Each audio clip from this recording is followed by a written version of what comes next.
Welcome back, everybody. Today I'm going to teach you how to get your Perplexity AI API key. This is essential if you want to integrate Perplexity's powerful AI capabilities into your own applications or workflows. So let's walk through the process step by step.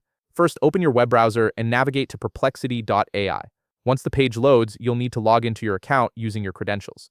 Make sure you have your login information ready so you can access your account dashboard. After you've successfully logged in, direct your attention to the bottom left panel of your screen. Here you'll find your profile avatar. Click on it, and from the menu that appears, select All Settings. This will take you to the main settings area where you can manage various aspects of your Perplexity account.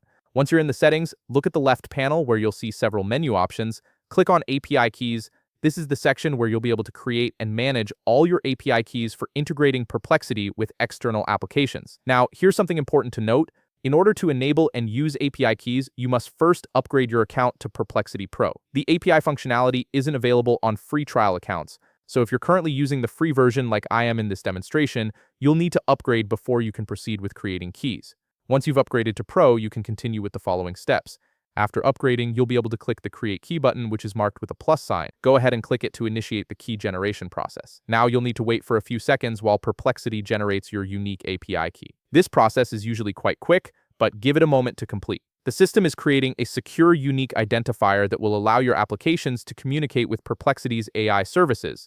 Once the generation is complete, you'll see your newly created API key displayed on the screen. To use this key in your applications, simply click the Copy button located on the right side of the key. This will copy the entire key to your clipboard, making it easy to paste into your code or configuration files. And that's it. You now have your Perplexity AI API key ready to use in your projects. If you found this video helpful, please leave a like, subscribe, and see you in the next video.